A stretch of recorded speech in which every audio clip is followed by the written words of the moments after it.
김만장 TV 극한직업 조선노장의 시작. 안녕하세요, 김만장입니다. 이번 시간에는 로컬라이즈드 코로전 그 두 번째 시간 크레비스 코로전에 대해서 알아보겠습니다. 영상이 곧 시작됩니다.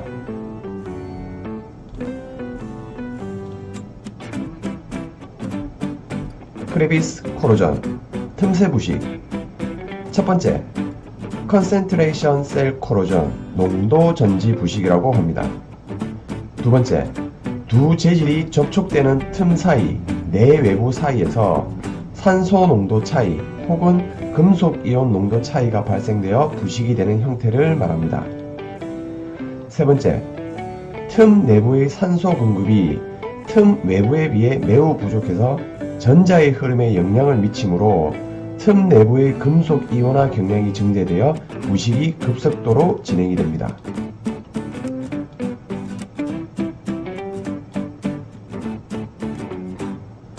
크레비스 코로전은 균열, 틈새 내에서 자주 발생하는 국소화 부식의 일종입니다. 크레비스 코로전은 내외부의 산소 농도 및 이온 농도 그리고 오염물질의 차이로 달라집니다. 스테인리스 스틸은 산소 농도의 차이에 의해 부식에 민감하고 쿠퍼 엘로이, 구리 합금은 금속 이온 농도 차이에 의한 부식에 민감합니다. 지금까지 틈 부식의 정의를 살펴봤는데 어떠한 방식으로 부식이 진행되는지 살펴보겠습니다.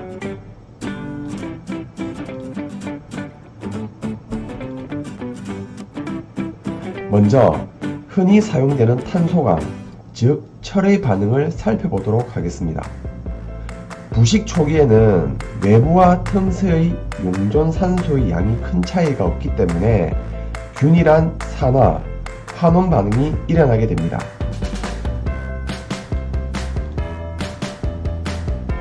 그리고 부식의 생성물은 두 개의 전자를 방출하고 양이온이 됩니다.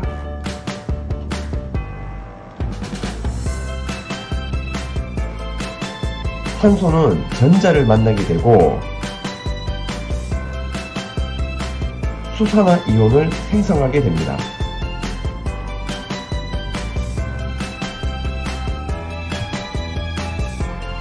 틈새의 산소가 고갈이 되고 나면 환원 반응은 멈추고 금속의 산화 반응이 계속 일어나기 때문에 양이온 과다 현상이 일어나게 되고 전하의 평형을 유지하기 위해 염소 이온을 틈새 내로 끌어들이게 됩니다. 이때 아실 점은 어떤 한 곳에서의 전하의 합은 0이 되어야 한다는 자연적인 현상입니다.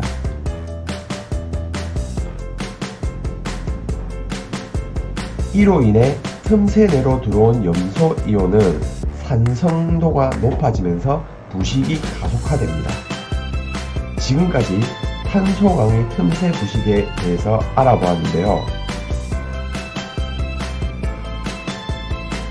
그렇다면 스테인리스 강의 틈새 부식에 대해서 살펴보겠습니다. 스테인리스 강은 자신 스스로 보호 피막을 형성하여 산화층을 형성하여 부식으로부터 자신을 지키는데, 첫 번째로 보호 피막이 생성되려면 두 가지의 조건이 있습니다. 1번, 크롬이 있어야 됩니다. 12% 이상. 2번, 산소가 있어야 됩니다. O2겠죠. 그래서 생성된 산화피막이 Cr2O3입니다.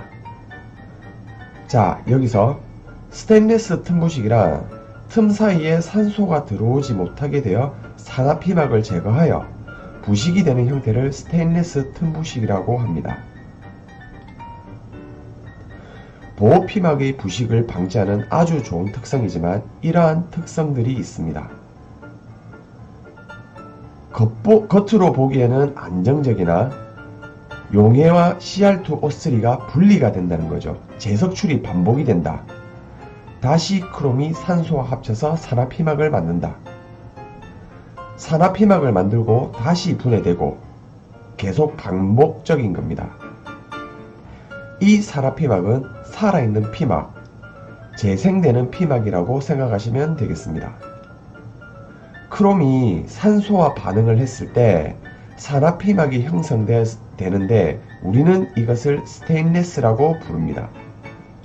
그러나 용해되어 떨어지게 되면 이것은 스테인리스가 아닌 거죠. 그래서 스테인리스 강은 부식 방지를 위해서 충분한 산소가 꼭 필요하게 되는 겁니다. 너무 작은 산소는 피막을 만들기에는 충분하지 않다. 그런 개념입니다. 스테인리스 강의 부식 인자를 살펴보겠습니다. 크게 세 가지가 있는데 첫 번째 산소, 두 번째 염소, 세 번째 수소니온이 있는데 이 세 가지가 대표적인 부식의 인자입니다. 결국 산소는 부식의 인자입니다. 그런데 산소는 스테인리스 강 피막 형성에 없어서는 안 될 중요한 요소입니다. 참 아이러니한 관계죠. 스테인리스 강이 아닌 경우 산소는 부식의 인자로서 공격을 하지만 스테인리스 강의 경우 산소가 없으면 부식이 된다는 거죠. 산소가 있으면 부식이 안 되고 또 산소가 없으면 부식이 된다. 자, 그러면 왜 이렇게 이런 반응이 일어나는지 알아보겠습니다.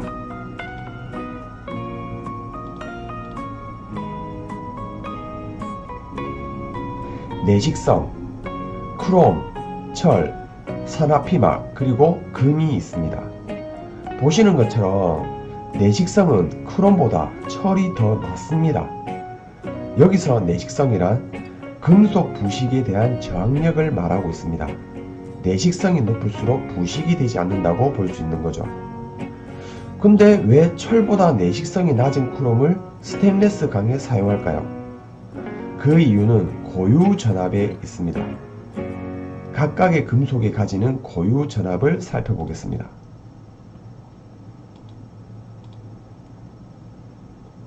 고유 전압이 높을수록 내식성이 좋다, 낮을수록 내식성이 낮다 라고 볼 수 있는데, 자, 크롬은 마이너스 0.74V, 철은 마이너스 0.41V인데 위에서 언급했다시피 크롬은 산소를 만나서 산화피막을 형성하게 되면 플러스 1.33V로 급격히 상승하게 됩니다.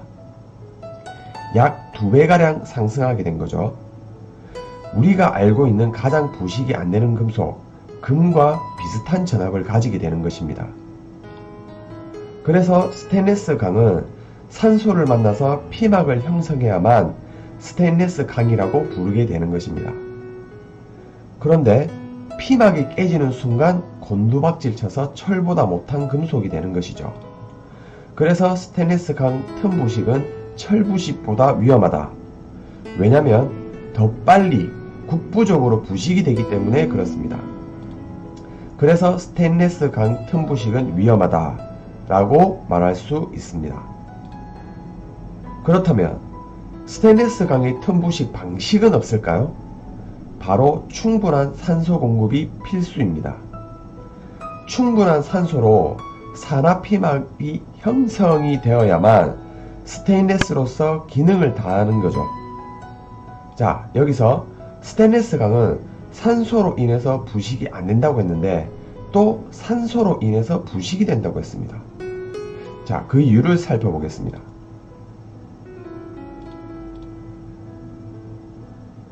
먼저 스테인리스 강의 산소로 인한 부식을 알기 전에 알고 가야 할 내용이 두 가지가 있습니다. 먼저 습도와 부식률의 관계입니다. 그래프 밑에 보시면 습도가 있는데 습도란 무엇일까요? 바로 H2O, 즉 물입니다. 물은 직접적으로 부식을 시키는 것이 아니고 물은 도와주는 역할을 하고 물 속에 무엇이 있을까요?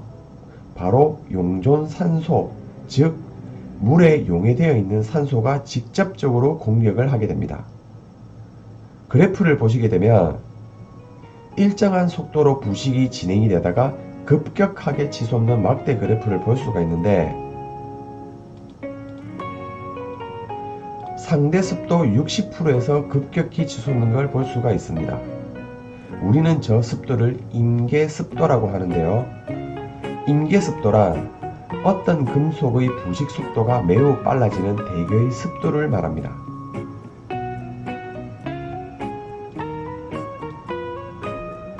다음은 용존 산소와 부식률의 관계 그래프입니다. 일반적인 탄소각, 즉 철의 관계 그래프인 거죠.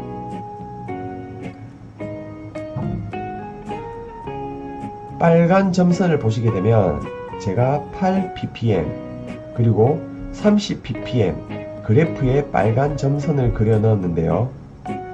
30ppm은 최고점이라서 빨간 점선을 한 것 같은데 8ppm에는 왜 점선을 그려 넣었을까요?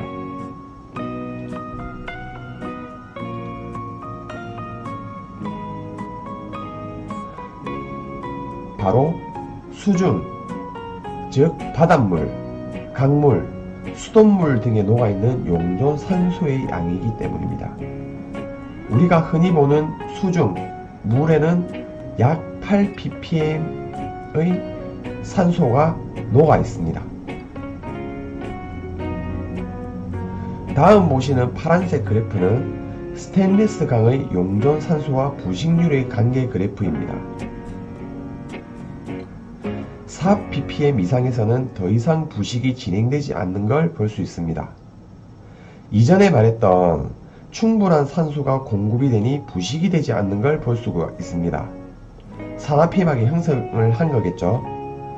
그렇다면 4ppm 이하에서는 부식률이 증가하는 걸 볼 수가 있는데, 이러한 경우는 상대 습도가 60% 이상이 되어 그 틈 사이로 미세한 산소가 침투해 부식이 되는 경우고, 또 수중에서는 스테인리스 강에 도장이 되거나 따개비 같은 해양 생물이 붙거나 볼트와 너트처럼 그 미세한 틈 사이로 물이 스며들게 됩니다. 그런데 그 미세한 틈은 매우 촘촘해서 물이 작게 들어가게 되니 따라서 물속에 포함된 용존 산소도 소량 들어가게 됩니다. 스테인리스 강은 크롬이 충분한 산소와 반응을 해서 산화피막을 형성하여 부식을 방지하는데, 이 미세한 틈 사이로 들어온 소량 산소는 산화층을 만들기에는 역부족이게 됩니다. 그래서 산화피막을 형성하지 못하는 거죠. 산화피막을 형성하지 못하니 부식이 진행되는 겁니다. 만약에 충분한 물이 들어가서 용존 산소량이 많아지게 된다면 산화피막을 형성하게 되는 거죠. 그렇다면 부식이 되지 않는 거고, 이러한 부식을 방지할 수 있는 방법은 없을까요?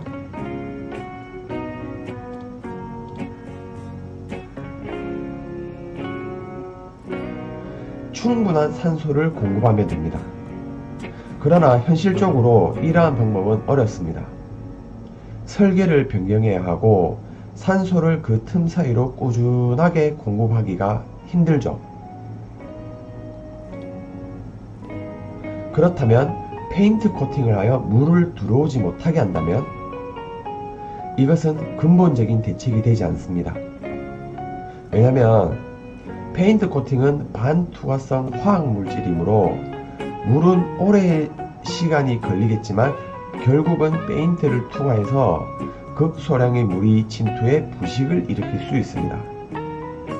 극소량의 물에 함유된 용존 산소로 인해서 말이죠. 그러나 MIO, 음모상 산화철이 포함된 도료로 페인트 코팅을 하게 된다면 투과되는 물에 녹아있는 용존산소가 이 음모상 산화철과 반응을 하고 스테인리스 강에 접촉이 되는 산소를 차단하게 된다면 부식을 방지할 수 있습니다. 이 내용은 페인트 코팅 방법으로 다음 시간에 자세히 알려드리겠습니다.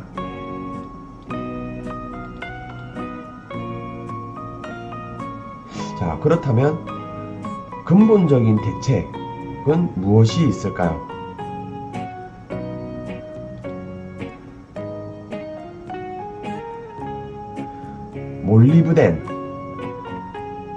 몰리브덴 원소를 4% 이상 합금을 시킨다.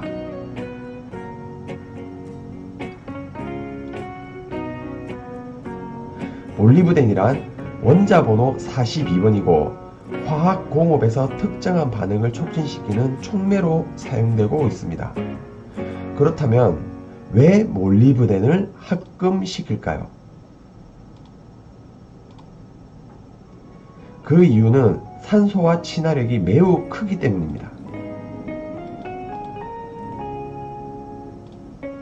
스테인리스 강은 산소를 만나서 산화피막을 형성하고 산소 공급 4ppm 이하에서는 용해되어 분리가 되는데 이때 몰리브덴은 용해되려는 산소를 용해되지 못하게 붙들어 놓는 역할을 합니다. 그래서 산화피막이 유지가 되는 거죠. 근본적인 대책은 몰리브덴을 4% 이상 합금시키는 것이다 라고 볼 수 있습니다.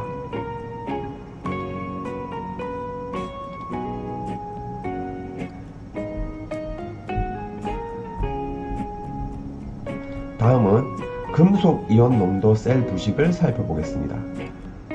이 부식은 구리 합금에서 볼 수 있는 이온 농도 부식인데 다른 금속과는 다르게 틈 내부의 부식 생성물의 축적으로 일반적인 양극 반응을 억제합니다. 양극 반응을 억제함으로써 반응은 멈추게 되고 양이온 과포화로 인해 틈 내부는 음극이 되고 오히려 외부는 양극이 되어 부식이 됩니다. 이렇게 이온의 농도 차로 부식이 일어나는 걸 금속 이온 농도 셀 부식이라고 합니다. 지금까지 틈새 부식에 대해서 알아보았습니다. 다소 내용이 어려울 수도 있는데 좀 더 이해하기 편하시려면 이전에 업로드했던 부식의 메커니즘 영상을 보시길 추천드립니다. 지금까지 시청해 주셔서 감사합니다. 이상 김반장이었습니다.